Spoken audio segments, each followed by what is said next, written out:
guys, what's going on? Your host, George McKay, back again in studio, pre-recorded. My first interview of 2020. I can't tell you how excited I am to bring this man to Straight Talk Wrestling. You know what? I'm not even going to waste any time listing all his accolades. We're going to get into it in this interview today. But let's welcome HAKIM ZANE, a.k.a. ROHIT RAJU, one half of the Desi Hit Squad, to the Straight Talk Studios. What is up, my man?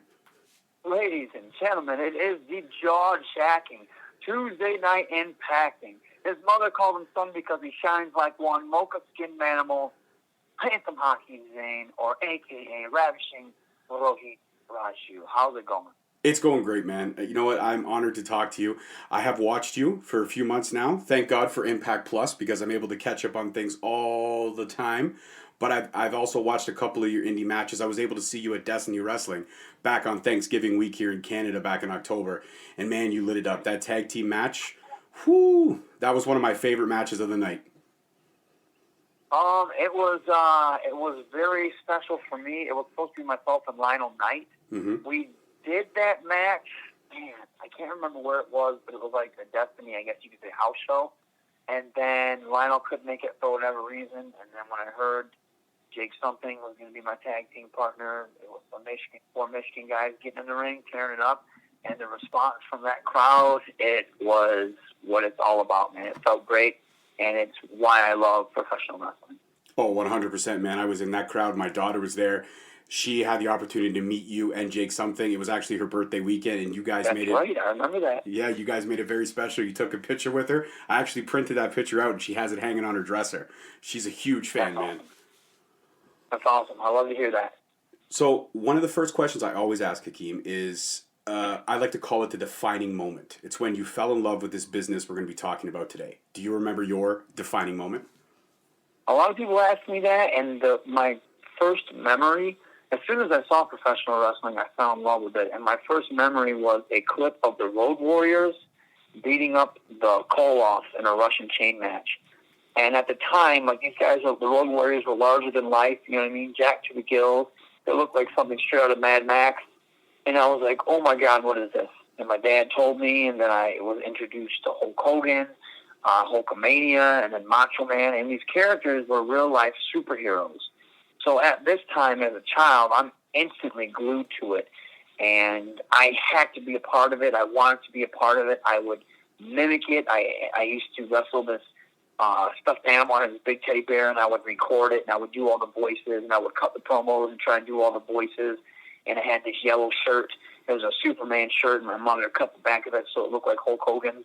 And then when I was in high school, we would sneak up to the mezzanine, and we would wrestle on the crash mat, and we all had we were gang affiliated. Like, my group was the Horsemen, then you had the NWO, and then you had guys that wanted to be NWOB team and stuff like that, or you guys had guys that wanted to be DX and stuff like that. So I always wanted to do it, and when I finally got my chance to train, I didn't, I made sure I jumped at it.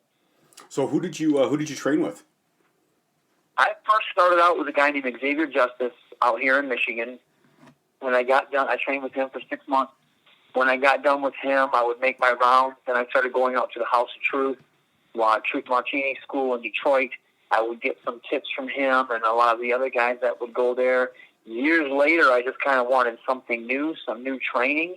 So I started going to Windsor, and that is the Can-Am Dojo run by Scott D'Amore. And this was before he went back to Impact.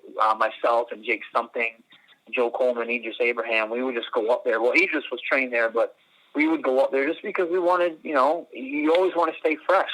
And we started going up there and learning some new things. And it's just, so I credit all three of those schools with training. Oh, 100%. That's some great lineage right there. You had some great teachers under your belt, and you can see that in your wrestling ability, man. You are top notch. One of the matches I loved of you the most is I actually watched online a couple days ago preparing for this interview, and it was back in 2016. It was the Super Kicked King of the Six tournament. You competed for the King of the Six championship, and you advanced to the semifinal after eliminating Tarek, and to the tournament final in a four-way ladder match. You competed against Young Miles, Dylan Bostic, if I'm saying that right, and Orlando Christopher. Yeah, Dylan Bostic, yep. Yeah, man. And that match, I mean, I'm a big fan of ladder matches. They're some of my all-time favorite matches. I mean, WrestleMania 10 is probably my all-time favorite WrestleMania. My favorite match in that one is obviously Brett versus Owen. But my second favorite is, Shawn versus Razor. I mean, that's the grandfather, if you will, of the ladder match. But I think your ladder match was something special. I really love the way you four guys came out and you literally left it all in the ring. Am I wrong to suggest that might be one of your personal favorites as well? It is. Anytime I wrestle in the Toronto area, I was just in Hamilton, which is close by, I believe, for Alpha One, and it was the final chapter of one of their bigger shows. The crowd is electric. Superkick is no different. I haven't wrestled there in a while, but I will always, share my love and respect for that place. The crowd's always hot. The matches are always hot. The talent's hot. I love Tarek, number one. I think he's one of the most underrated guys, underappreciated guys out there. He's so good in the ring. And being able to work with him was really fun. It was always one of those little checklists. You got those guys that you see when you start passing through territories, and you're like, man, I really want to work with him. And him and Brent Banks and Tyson Dukes were three guys that I always wanted to work with. And I worked with Dukes when I was really young. And that was the only time I ever got a chance to work with him. And it was fantastic. And Brent, the same. I got a chance to work with him, and I loved it. I've got a chance to work with Brent a few times, but doing that with Tarek was great. And then doing that ladder match with all of those guys in there, who I all respect, who I think they're all great talents, was really fun. And the crowd knew it was something special, and they ate it up. And then when they thought I was going to get the belt, and Tarek comes right back out and he steals it from me, man, it felt great, being a part of something like that in front of such a hot crowd. That never gets old. It never gets old. That's what you want. You want that emotional response, and we got it that night. And yeah, man, it felt amazing. Yeah, no, and it looked amazing. I mean, I could watch that match 20 times over, and every time I see something different that I didn't see the first time around. So that's kudos to you and your three competitors that were in that match that night. But I do want to ask you a question. Getting signed to Impact Wrestling, I mean, that's huge. Like you said, working with Scott D'Amore, all those guys.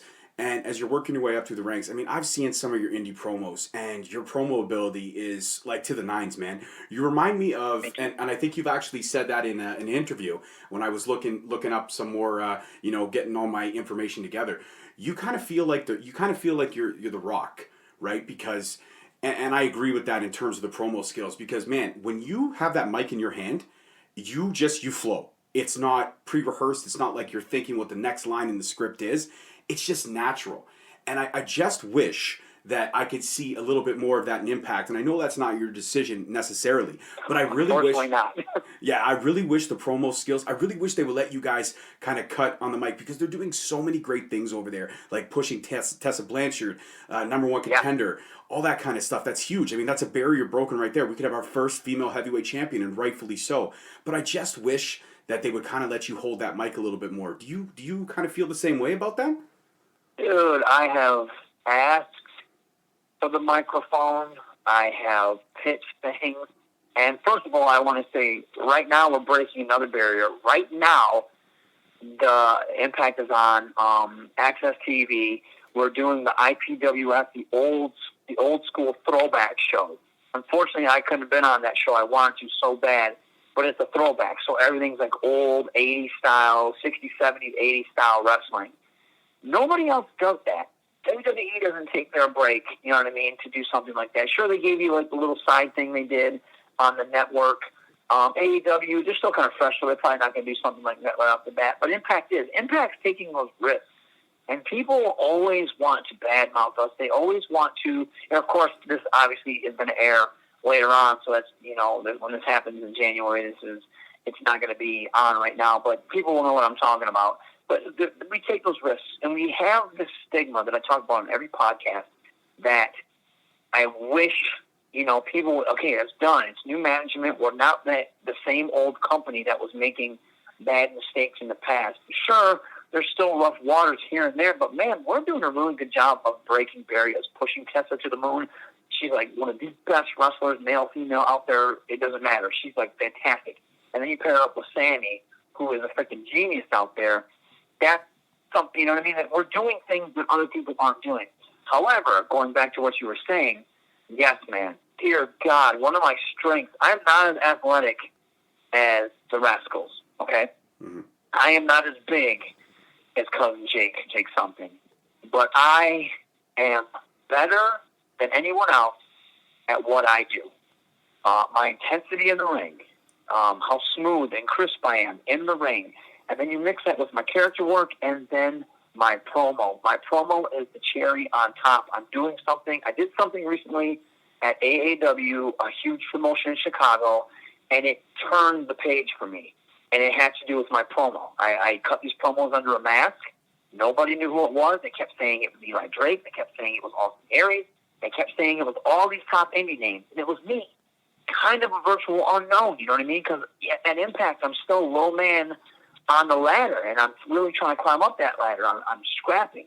But that's the thing that sets me apart from everybody else, because I feel like the promo is a lost art. And I have to thank you for comparing me to The Rock, because I love The Rock. I love Austin. Those are my two favorites. Their feud is like my favorite feud of all time, but I love Dusty Rhodes. I love Savage. I love Ric Flair. The way these guys cut promos, they talked you into the building. And even before the match happens, there's the build-up's already there just in the promo itself. So when the match actually happens, I mean, look at the Rock-Austin matches compared to the matches we have nowadays. It was punch, whips, clothesline, duck one, Bez, and then maybe a backdrop and then fighting on the outside, and then you had the rock bottoms and the stunners and a couple of teases. But it still told the story, and you were still emotionally invested because of everything that they did before that and the promos themselves. Same thing with Dusty and Flair. It's the promo, man, the power of the promo, and I think that's missing, and I wish Impact would give me that microphone. They know I can talk. The big wigs there know I can talk. Everybody knows I can cut the promo. But for some reason, not yet. They have yet to give me that microphone. I hope that changes. And, because I do feel, I think Ethan Page and Sammy are two of the best promos there, and I think I am just as good as them and better than anybody else. And, that's not an egotistical thing. That is me believing in my talent thing. So, yeah, man, I wish they'd give me that microphone, and that's them giving me the ball, and then I would run with it. There would be no denying my talent after that. Yeah, no, 100%. I agree with everything you said, and I think the comparison is rightfully so. I used to have a former co-host on the show, and him and I would go back and forth about the promo, because he was a big promo guy, and I'm not saying I wasn't a promo guy, but I'm always, I love the build. I do. I love the build. But I think that story, like you mentioned, it's got to have that emotional investment. And don't get me wrong, the promo gets it there, but you got to have that. You got to be able to, it's cliche to say it, but you got to be able to talk the talk and walk the walk. And that's where I think a lot of things nowadays, especially in the wrestling world, they fall flat because you have guys cutting great promos. I mean, AEW, you got a promo king in Chris Jericho. He is one of the top guys out there. But the last couple matches he's had have been subpar. And I don't care. I'm probably going to get a lot of heat in saying that. But it's the truth. He can talk the talk. This whole inner circle thing, effing genius. Great maneuver. I love the way the story was going. But the La Champion stuff, save it for the birds, man. Just get in the ring and kick ass like you're supposed to. If they're going to put you as the flagship champion for this company, in my opinion, you got to impress me in the ring. And I think Jericho's lost a step or two in his later years. His mind is still great. His promo skills, like I said, they're top notch. But I think if you're going to have that build, you got to have that peak to deliver, or else it just flatlines. And then the build was for nothing. You know what I mean? Yeah, no, I totally know what you mean there. And it's hard, too, because Jericho, like you said, I think he's one of the GOATs, one of the greatest of all time. And it's hard when you have that style of, like, Kenny Omega, who is just off the charts, like, just amazing. And I still think Jericho is amazing, but I do agree, like, if he's trying to wrestle Kenny's match, it's not going to work. He has to wrestle Jericho's match. And it's just because it's just a test of time. That's all it is. And it's also Jericho's ability, you know what I mean? He wrestles a different style. He's not going to wrestle like Kenny. But I do agree with you in that sense. But I think he's great. But I do think with AEW, I do agree with you in a sense, like, yes, the wrestling style is a little bit different compared to what it was. Like, he was at cutting-edge style at one point. Now the cutting-edge style is something different. And I do think it's a great start for them. I do. But I do agree with you at some point, and somewhat, like, yes, it needs to get stepped up a little bit. To me, he's still going to be one of the greatest of all time, though. Oh yeah, 100% Hall of Famer. I mean, he's got everything locked. The accolades are there. His resume speaks for itself. But let's talk about your resume for a second. And one thing a lot of people don't know is that you are one half of the Desi Hit Squad, which most people do know. But one thing they don't know is Gamma Singh. I mean, this guy is a legend in his own right, and a lot of people don't see it because of, I guess you want to say, a little bit of the typecasting.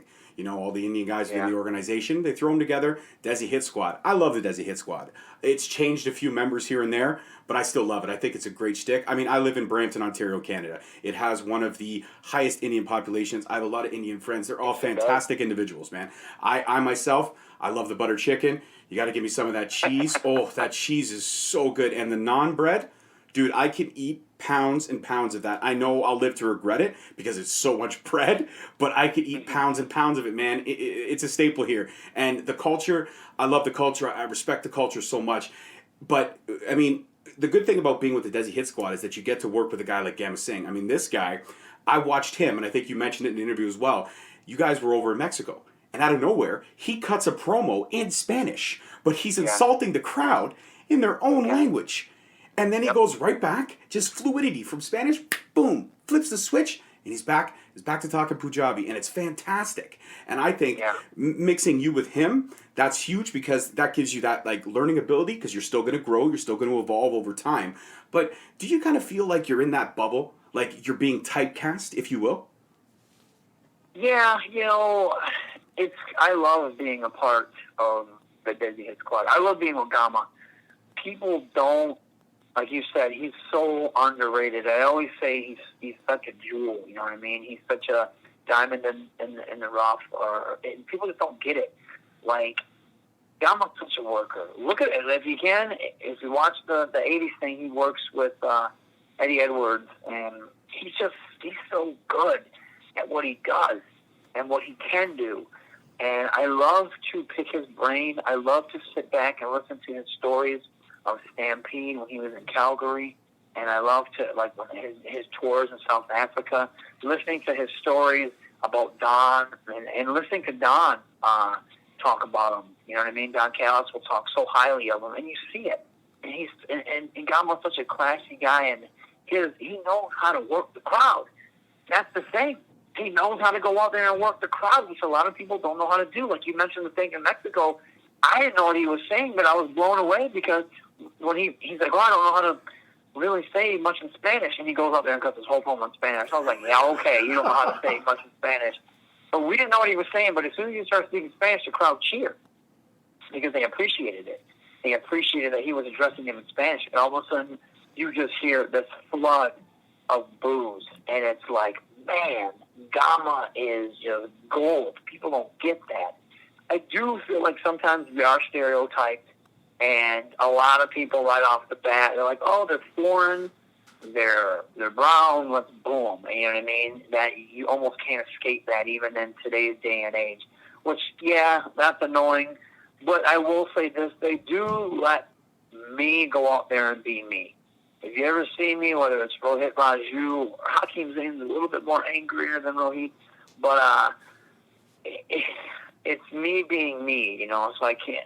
They'll you know, wear the kurta and stuff like that, the traditional gear and stuff. But I'm still going out there like dancing and just trying to be charismatic. I just have to be.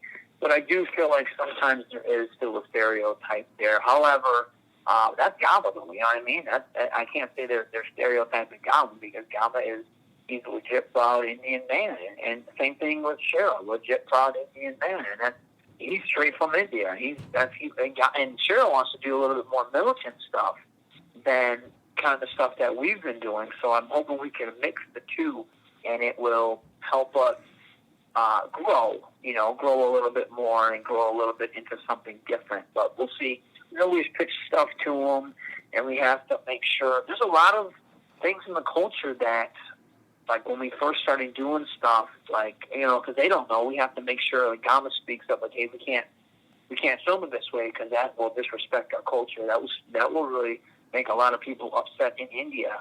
So there's some things that had happened that, you know, if we had speak up, there were people that were upset in India. Like there was a thing when we did something with the Rascals, and Gamo was passing around the hookah, but he had the turban on. You know, that's very disrespectful at the time. He should have had that off and stuff. So that it is like, there's cultural stuff. You know, and India's a huge market. We don't want to upset anybody. So there's certain things like that that we have to pay attention to as well, and make sure we speak up. And because, you know, a lot of people are ignorant to it, so we just have to make sure that we have to we don't want to offend anybody. But yeah, man, I love being part of the squad. And but of course, I do sometimes feel like that, like it's that heat where it's like, oh, they're foreign, so let's boo them. But I'm hoping things will evolve for us. I wanted to do something to where we flip the script, and I pitched this too, so hopefully we'll do it sooner or later.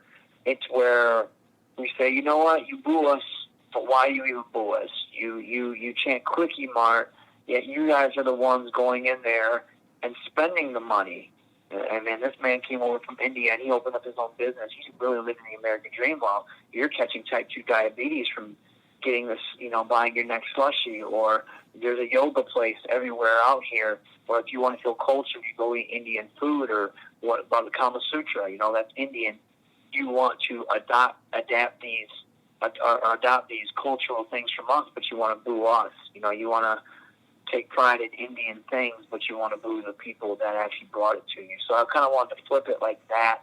But maybe we'll get a chance to do that someday too. That'll involve us a little bit more. I would love to see that. I think the Desi Hit Squad has so much potential, and I respect anybody that steps in that ring. I respect it, and anybody that, you know, portrays the character and puts their heart and soul to it like you do, I respect that even more. But I gotta ask a what if type of question, because I mean you're not gonna stay Desi Hit Squad forever, because you guys are both right. you guys are both too good. You're both too good, and Gamma's a great leader, but eventually there's gonna have to be a point where you're gonna have to grow. If, you know, Impact Management comes to you and they say, you know what, we're gonna split the Desi Hit Squad, because it happens all the time. You've seen it in the history. You know your history. I can already tell you know your history. The Rockers, they broke up. Shawn Michaels had to fly on his own. Marty Jannetty, they tried it. It didn't work too much. Then you had the Hart Foundation. They broke up on their own. Bret Hart had to rise. There's been so many tag teams where they've broken out on their own after a period of time. I shouldn't say short period, but after a period of time. If the opportunity comes and they say you got to split ways, I mean, it's going to be a somber moment for sure. But if they were to allow you to kind of fly your own character out there, would you bring HAKIM to the forefront more? Because, I mean, I respect ROHIT RAJU. I respect the ravishing thing. I think it's great. But HAKIM ZANE, like you said, he's that amped up to the notch. And he is just, the character itself is just fantastic. And I think if they were to allow you to spread your wings that way, given the opportunity, would you go ahead and do that? Would you bring that character? Or would you find a new character to bring out to us? I would put him, HAKIM ZANE, ROHIT RAJU, the way I act is just me turned up to 20. I'm you know, I try to be very respectful and professional. But there's always that tiger that's pacing in the cage. And once the music hits and I walk out there, the tiger's out of the cage. So there's that intensity. There's that whole week of built-up frustration and anger, or there's that my whole career of being, you know, either people trying to typecast me or telling me I'm not going to be successful, or I can't do this. It all boils into what you see out there. Sometimes I can be very funny, quick-witted. And then sometimes I can be very intense and very mean, and that's what it is. I just try to channel all these things and portray it in that character out there. So I wouldn't even change my name. Because, you know, people are like, would you leave the Desi Hit Squad? Yeah, I would, because sooner or later, because I'm my own man, and I want to have my own path. While I enjoy doing what I'm doing now, that's great. But I am my own person, and I want my own path. I want to be my own champion, my own, you know what I mean? Stand on my own 2 feet by myself. And those are what some of the greatest wrestlers of all time do. And I'm not trying to be a great Indian wrestler. You know what I mean? No one calls Rey Mysterio, oh, I hate the great Mexican wrestler. No, I'm trying to be a great wrestler that just happens to represent India. You know what I'm saying? Like, I want to be, that's why I work hard and I'm passionate about it. Some people can see it, some people don't. That's fine. But I just want that opportunity and that chance to do that. So yeah, I would, and I would pretty much I would still keep the ROHIT RAJU name, but I would want to bring over all the HAKIM ZANE stuff, like the black leather vest, or whatever vest I'd be wearing at that time, and just go out there and let me be me. And it's even more, you know what I mean? I can still represent India and stuff like that. That's not a problem. But I would want to do more of that because it would be a drastic change on TV from one Olympic. It'd be something different from what people are used to seeing. So I would want to do that, yes. Is there anybody on the Impact roster right now? Because I know obviously you do the tag team stuff, of course, and you're fantastic at it. But you also do some single stuff from time to time too. Is there any member of the Impact roster that you haven't had a chance to cut your teeth with in the ring, and you would like to, if you could? Yeah, one-on-one, I always say Rich Swann. Oh. Rich Swann is the ultimate professional wrestler. He can go out there with anybody and make them look good and also put on a good match. He's that talented. And but I just have, from my recent tag matches with him, I have good chemistry with Rich. And it's not hard to have good chemistry with Rich Swann. But I think it would be good for me because everyone knows that he's already good. You know what I mean? I had a breakout match with Trey Miguel in Mexico. And I remember when we did it, they gave us time.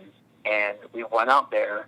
And when I got backstage, people were like, "That's the best I've ever seen you."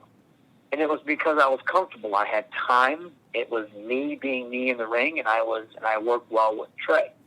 And then the reviews, I remember seeing people on Twitter and all this stuff. They're like, "Man, I didn't know Rohit could work like that." And that's because I got the opportunity.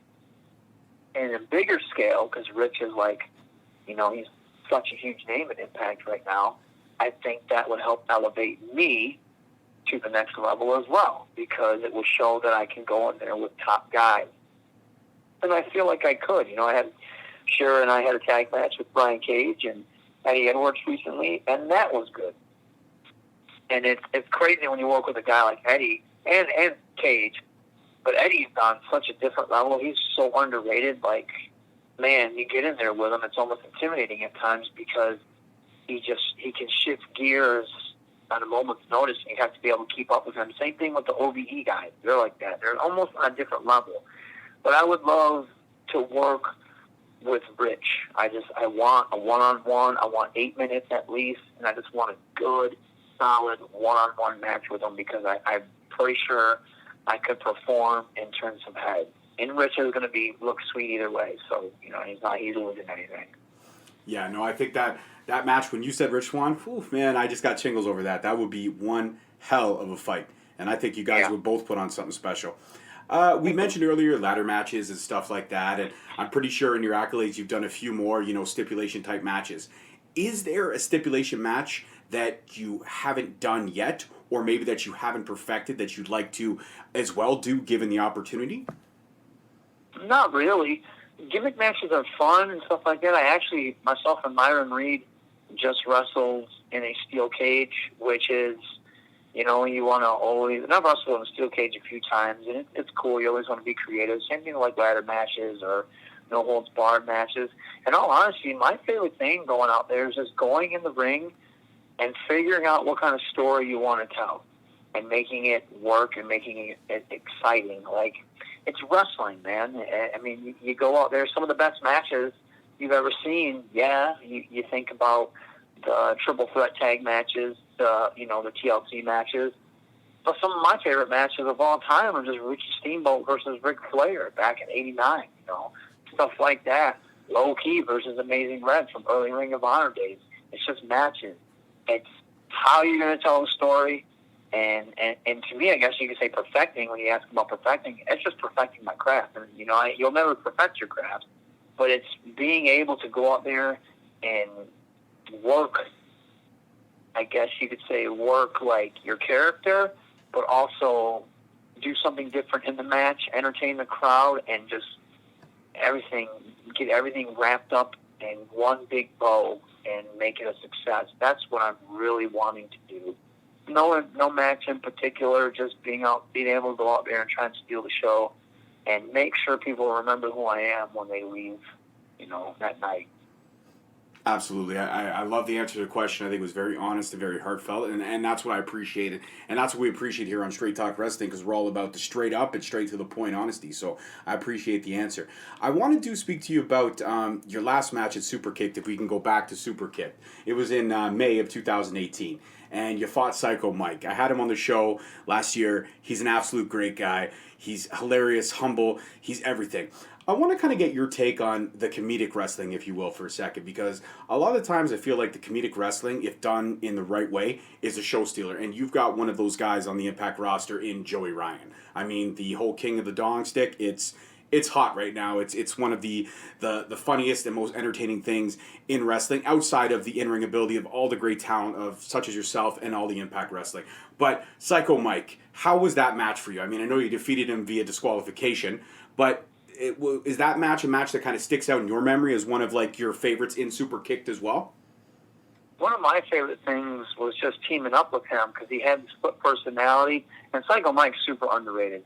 I think he should be way higher than where he is now, and I love Mike, like legit love the man, and we talk video games every time we see each other, and I give him a big hug. I give a lot of people a big hug when I see him, but Psycho Mike definitely. And I had so much fun. We were perfect strangers, because I was the short, angry individual, and he was the big, jacked, lovable guy, and I'm trying to keep him on the leash, and it worked. We came out the old 80s sitcom TV show Perfect Stranger theme song, and the crowd sang along with it, and it was just so much fun. And it got cut short. At Super Chick, it was one of those places where they didn't want you to work other Canada shows. If you were American talent, they wanted you to be exclusive. And, I just couldn't do that. So, that's why I'm not there anymore. Nothing against them. I love Chris, over there, Chris Chambers. I always loved Super Kick. And I actually came back for the Johnny Gale tribute show, which was, I asked if I could come there. I didn't even want any money. I just said, hey, I just want to. And they still paid me, but I didn't want anything. I just wanted to come pay my respects because I loved Johnny so much. He was such a huge fan of pro wrestling and just a nice guy. And that's an understatement. But I just loved teaming with Psycho Mike. It was such a dynamic. We were always trying to be so creative, and it worked. Like, the dynamic between him and I worked. I remember he messed up something, and it almost came across the way the end of the match was. Like, he messed up something and we lost the match. It was like a mental illness thing, and here I am. People think I'm going to turn on him and beat him up. And I walk out the ring, and then I walk back, and I tell him to come on, and everyone started clapping. And I remember Justin, the ring announcer, he's still, every time I see him, he still tells me that, he's like, dude, this the way, like, you and Mike played off each other was so good. I think everything, my favorite stuff, like, I don't agree with everything in professional wrestling. Like, I like Joey Ryan. I mean, I got the dick flip out of the thing, it's not my cup of tea. But I'm not going to sit here and crap on him. The man's making money, and he knows how to work, and that's his gimmick, and he does it. He knows how to do it. I think professional wrestling, I think everything has its place if done right. I don't think you can't sit here and dog everybody for, you can't have this in there. It's pro wrestling, and people know it's a gimmick, my biggest thing is I want to wrestle like I want to headline one of Impact's main pay-per-views, and I want to be taken seriously. Like I said, my favorite wrestler of all time is Macho Man, and everyone takes Macho Man seriously because of his intensity and his work ethic and just everything he did. But that's me. Some people like to be more of the comedic guy. And if they start making them money, why not? Some people want to do all the crazy intergender stuff. Okay, if that's making them money and getting them recognition, why not? And as of right now, I think besides being a serious pro wrestler, the gimmicks are what's getting people way more over. Look at Danhausen. Look at Warhorse. These are guys in the States that are blowing up now. They've been wrestling for a while, but it wasn't until they started doing the gimmick stuff that they started to blow up because people like fun. And right now, fun is making money in pro wrestling. Not everything. There's a lot of great professional wrestlers, like legit guys out there that come across as serious badasses that are also making money. But these guys blew up from their gimmicks. So there's a time and place for it, in my opinion. Absolutely, 100%. You're right. Everything does have its place. Let's go back a little bit because it's one question I never asked that I'm intrigued about. Representing your heritage and being a proud Indian as you are, and that's absolutely fantastic. How was the conversation with, I don't know, I want to say mom and dad when you said, hey, I'm gonna be a pro wrestler. How was that conversation? Because I'm definitely intrigued by that. Well, my mother passed away years before I actually got in the ring. But she and my dad, my dad was divorced when I was 3, so I really didn't talk to him as much. So it was really just me, you know what I mean? My wife wasn't too thrilled with it, but I've always loved pro wrestling. My mother, if she was alive, she would have been like, okay, just don't get hurt. But I was always doing something that was, I guess you could say, dangerous, you know what I mean? I was doing Kung Fu Wing Chun Kung Fu for 10 years and fighting. So your mom was already used to the adrenaline junkie in you, if you will. Exactly, yeah. I was always in some type of, I was playing basketball. I was always doing something. I was powerlifting. And then it came to combat sports. So I was always doing some type of stuff like that. And so, yeah, it wasn't like a big thing. I think most people that know me aren't surprised that I'm in professional wrestling. I think a lot of people are blown away that I've made it this far, because no one thinks, when you tell them, I'm going to be on TV and I'm going to be a professional wrestler, they're like, no, you're not. You know what I mean? That's such a hard thing to accomplish. But here I am, every 8 p.m. on Access Television, or the Fight Network, I'm wrestling. So people are like, damn, dude, you live in your dreams. And I am living my dreams. I busted my ass for it.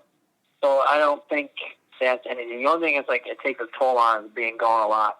My wife isn't a big fan of that, but she understands, hey, he's doing it. So that's, other than that, no, my mother, if she was alive, she would have been fine with it. Right on, absolutely. And my condolences about your mom. She sounds like a fantastic lady, and I know she's watching. She's watching from up above, and she's proud of you. That's 100% for sure. Yeah. You called me son because I sound like one, brother. There you go, 100%. So one of the cool things about being an Impact Wrestling superstar is that you do get to keep a lot of your indie dates, which is fantastic. Because a lot of other companies, once you get in with them, the indie dates are null and void. Right now on the indie scene, is there anyone that you haven't worked with that you would love to get into the ring with? Not really. I remember someone asked me this question not too long ago, and I really didn't have anyone in particular, just because I think there's so many great people out there, and every time I go to a show, I usually work with somebody new, so it's fun. There's no one in particular, and that's not saying there's no one that I'm watching. There's so many people that I watch and pay attention to, but I couldn't pick just one. I honestly couldn't pick just one person that I want to get in the ring with. So, no, so there's not anybody in particular. I just want to go out there and work with some of the best talent that's out there and put on great shows and great matches that people continue to talk about. So that's it. No, I think you're doing a great job like that. I mean, going through your accolades and listing some of the great matches that we talked about during this interview. I mean, I could go back and watch those matches 50 times over, and like I said, I always see something new and exciting, and that's a credit to you and all your dance partners in the ring, because it's not easy what you guys do, and like you said, the grind, being away from home. You guys give yourselves to us for 300 plus days a year. So all I could say from a fan perspective is thank you, because it's not easy to do what you guys do, and you do it very well, my brother. You do it very, very well. Well, I really appreciate that, man. I honestly do try. And my final question, I think this is a fun question, I think you'll enjoy this one, is everybody has that dream match. That dream match that at any time period, any wrestler, and you've already mentioned The Rock, Stone Cold, Macho Man, Ricky Steamboat, Ric Flair. You've mentioned a whole list of legends. Is there any legend that has passed on or retired that, just the inner child inside of you would love to just get in the ring and mix it up with them? There was always, my biggest influence in-ring ability was always Chris Benoit, just his intensity. He was never a big guy, but just his intensity. Everything it was so crisp and clean and vicious. I loved that. And it was always him, but the older I get, it would be either Macho Man, Austin, or Rock, just because I would want to cut the promos against them. That would be my favorite part, being able to cut the promos against them and building up this huge story and building up this huge program and this huge feud. And as soon as we get in the ring, before we even lock horns, before we even touch, there's already that buzz. You know what I mean? And just being able to test my mettle against guys like that, that to me would be something. Because those guys, 30 years from now, no matter how wrestling changes, you know, whether it's work rate, style, gimmick, whatever we go through, 30 years from now, we're still going to be talking about them. And not just them, there's so many other guys like them, but we're still going to be talking about those guys because those are the type of guys that transcend professional wrestling. When you talk professional wrestling with someone, if they haven't watched it in 10 years, they still know who The Rock is. Well, obviously because he's in Hollywood, but they still know who Steve Austin is. They still know who Hulk Hogan is because they have transcended professional wrestling not only with their work, but with their persona and with their promo. That's what I want to be. Some people translate and connect with the crowd out the ring on indie shows, and then some people, they get past that and they translate with the TV crowd, and that's what I want to do. I want to translate like that, and I think those three, I don't want to say they did it better than anybody else, but for me, those are three of my favorite people that I love to watch.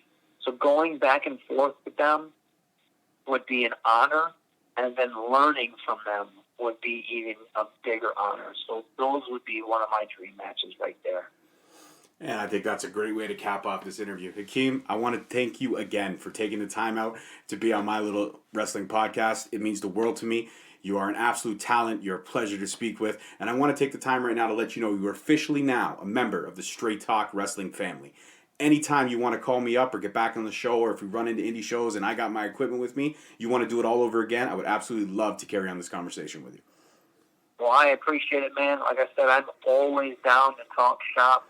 And thank you, man. I appreciate you reaching out to me. It's something I love to do. And, yeah, anytime you want to do it, man, I'm down. All right, awesome. You go ahead and enjoy the rest of your night, and I will talk to you very, very soon. You too, man. Take it easy. All right, bye-bye. All right, bye. What can I say, guys? That was another epic interview. What a way to kick off 2020. Man, I'm electric right now. I got a lot more great interviews lined up this year. Last year, we reached the bar. We hit so many big names in the upcoming indie scene. I just want to keep growing, evolving, bringing the best indie talent to you. And that right there was an absolute great way to kick off 2020. That is my second Impact Wrestling star in the books. First was Madman Fulton. Now I got Hakeem ZANE, a.k.a. RAJU, ROHIT RAJU. So, man, it was just an absolute epic conversation. I was so honored to speak with him. I hope you guys enjoyed it as much as I did. Don't forget to tune in next week for another great interview. Until then, I'm your host, George Mackay, saying peace.